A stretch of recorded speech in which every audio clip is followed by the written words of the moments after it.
Hey guys, Philly Filmer coming at you with an all new episode of The Pulse.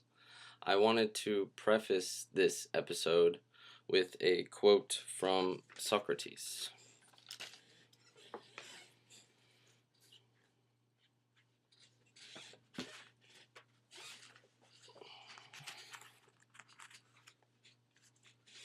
If we if we are ever to know anything clearly, we must be released from the body, that the soul by itself may see things by themselves as they really are.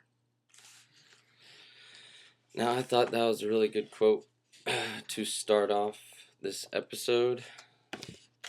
This episode is a continuation of my last episode, who is perpetrating this massive deception on humanity. And we ended with the Jesuits.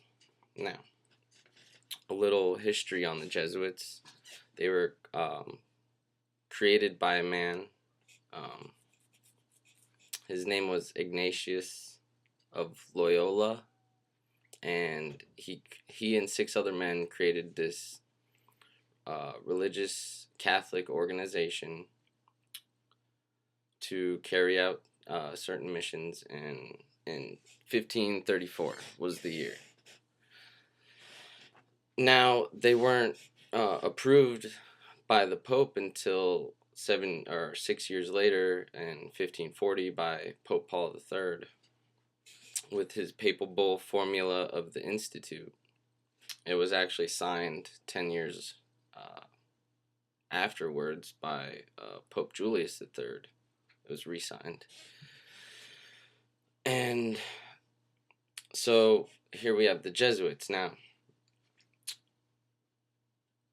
they originally gave all their loyalty to the Pope. They claimed the Pope was, the head guy, and they take orders from the Pope.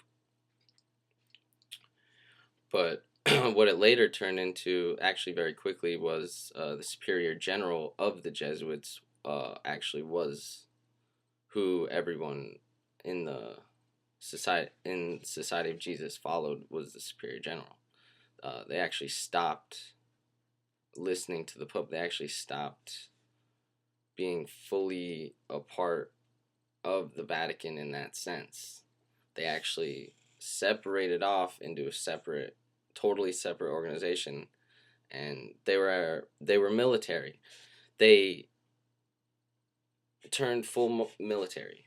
They still had the religion, the Catholic, front to it. But their main mission was to crush the Protestant reforms and all heretical thinkers and all heretics, period. So that was their humble beginnings. They actually are known to take an oath, and it's actually, you can find it online, called the Jesuit Oath. I'm not going to read it here because it's a bit long, but very interesting. If you haven't read the Jesuit Oath, I suggest checking that out. Okay, so now we have the Superior General, and he's called the Black Pope. Now, the current Superior General is Adolfo Nicolas. I have a feeling they're going to change Superior General soon. I heard something,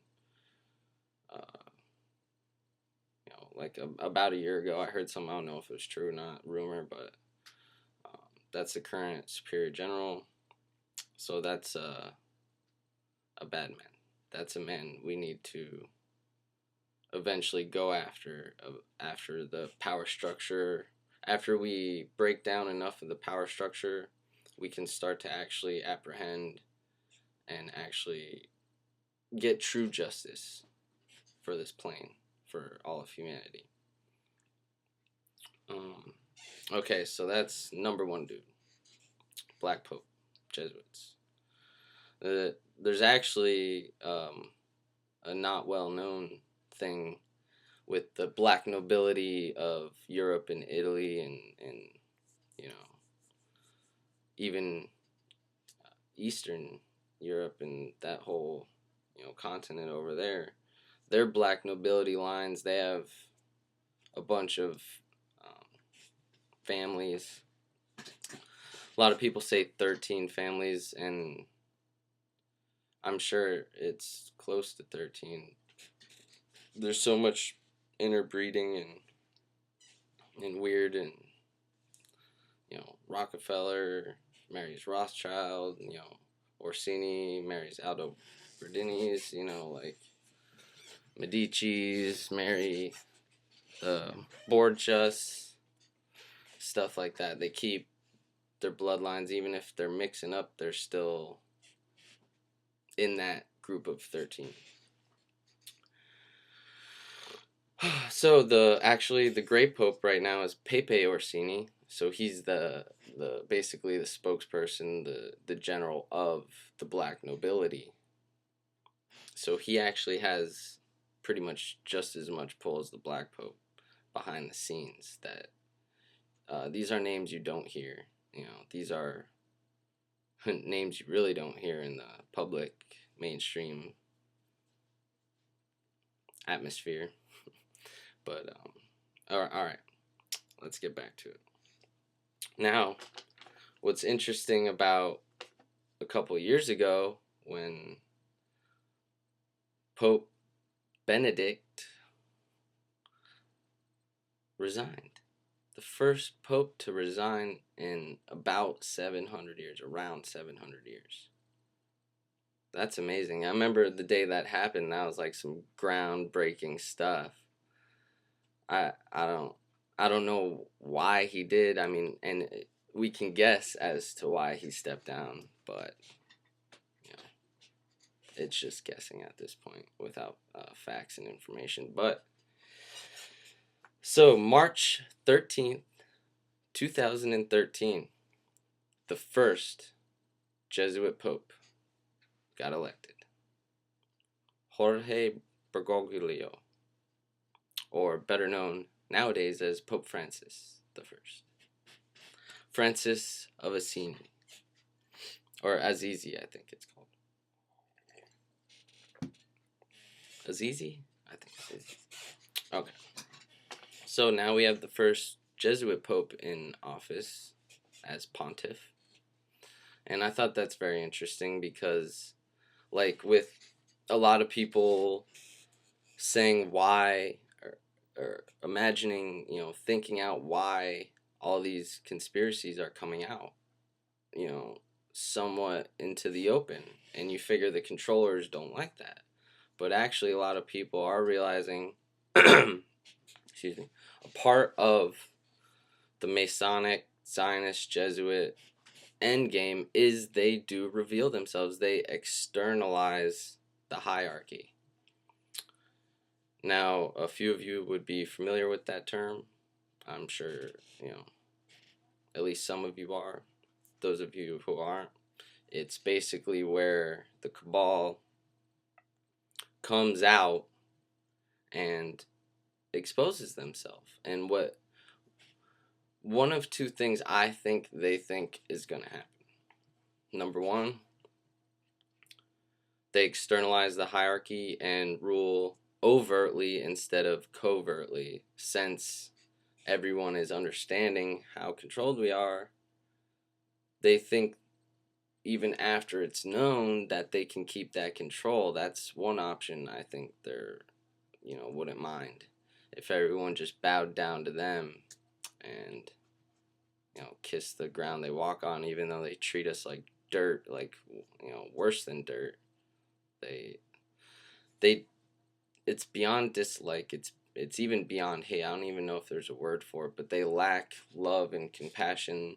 I don't know if it's something with their DNA strands. I've heard and read some things about, DNA strands, 12 strand, 10 strand, all these different things. So I don't know about that. But they definitely don't feel human when you see the things they do, and hear the things they do and try and empathize with the victims and certain things. It's these people aren't human, man. They really, even humans that go crazy, they aren't that malicious, just that deep down evil. That's why we need to get rid of them. That's why I'm making these videos. That's why I think we need to press harder and continue spread knowledge, stay positive. I see a lot of pessimism, a lot of finger pointing. I mentioned in another video the drama. I'm not even trying to involve myself in any drama. Wasn't even planning on bringing it up, but it just came to mind.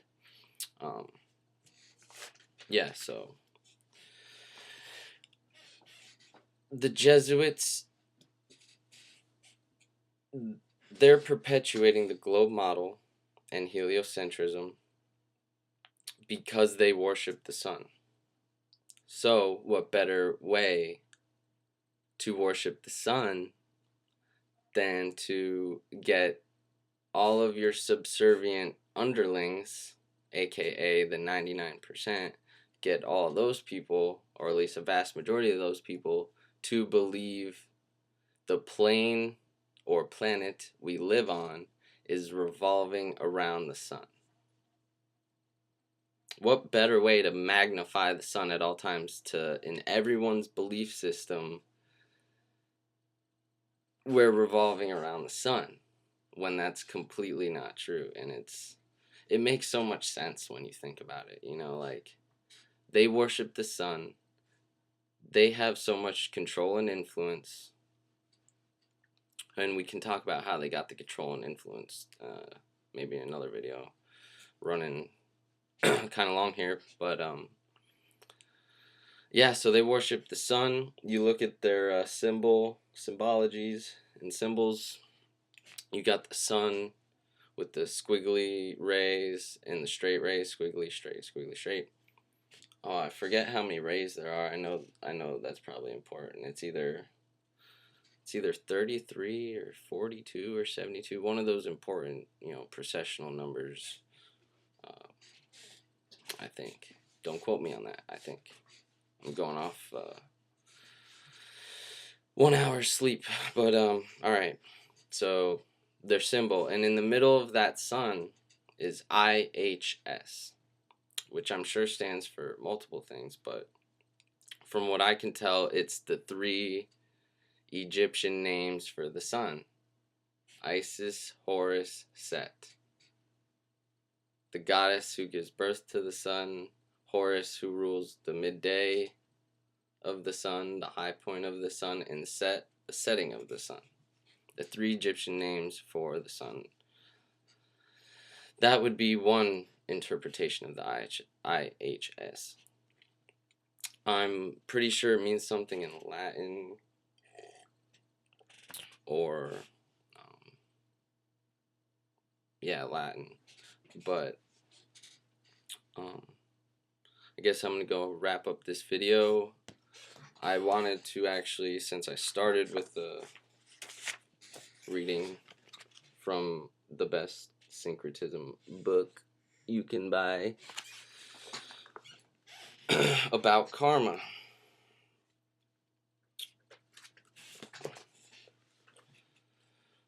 Here we go.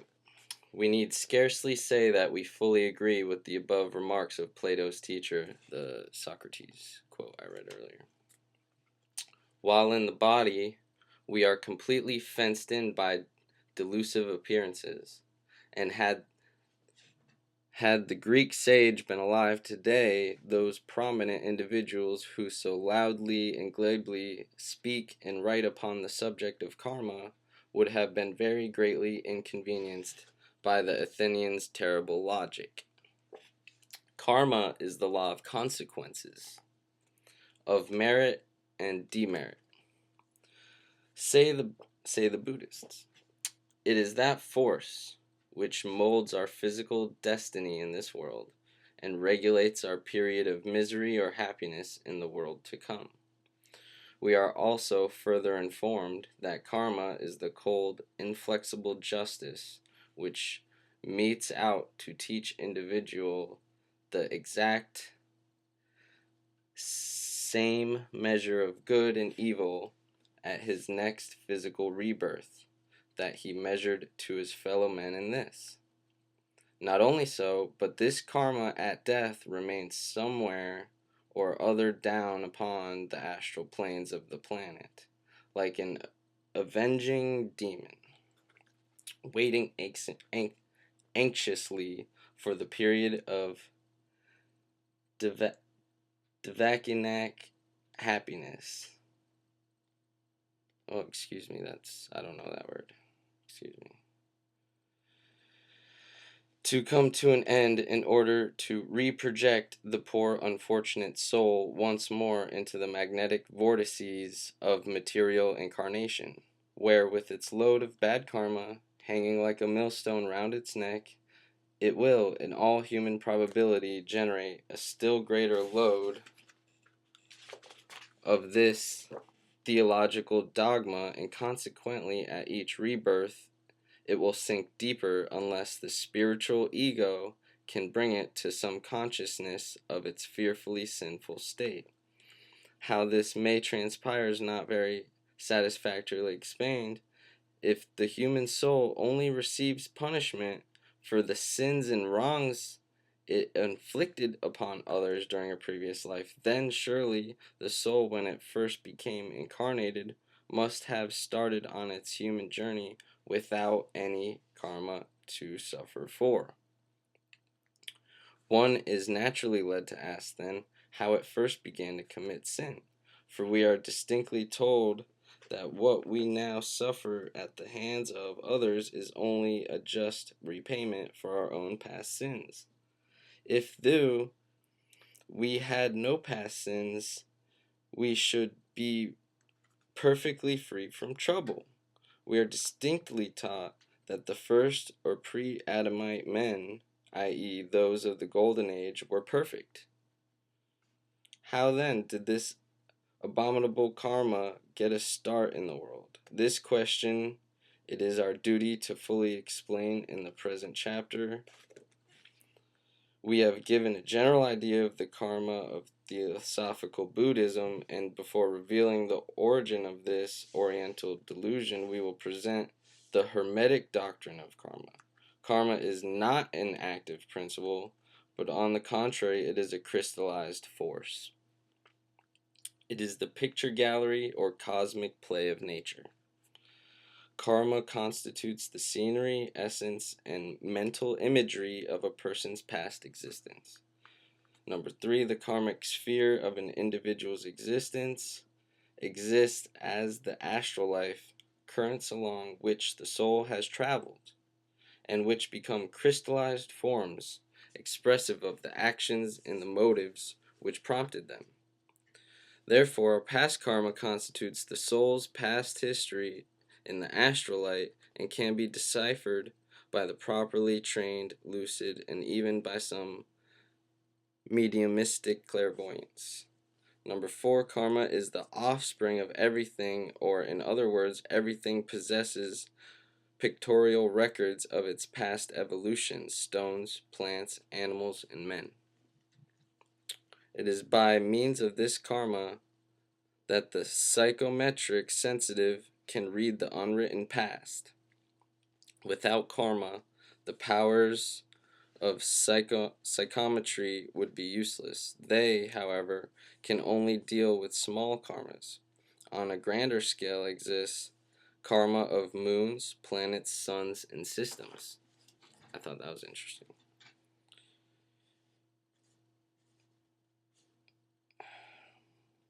Races of men, species of animals, and classes of plants also evolve special racial karmas which constitute their astral world. Boy, the Jesuits and all them boys, they got a lot to answer for. That's partially why I'm reading this, because they can't escape this just as much as we can. They think they can. They can't. They want to. They can't. Let me just finish these last few. Number 5. The harmonies and discords of cosmic evolution generate their special karma just the same as thoughts and emotions. Karma is absolutely confined to the realms of the astral light and consequently is always subjective. Karma can therefore only exist as long as the soul which generates it is attached to the same planet or plane. When the soul leaves the planet, the karma disintegrates. A soul cannot carry its karma around the universe with it because this astral light differs in quality and degree upon each orb. Well, that's it, guys. I hope you enjoyed. Please like, comment, share, subscribe, and I will be back with some more episodes for you. Take care, be safe, and namaste.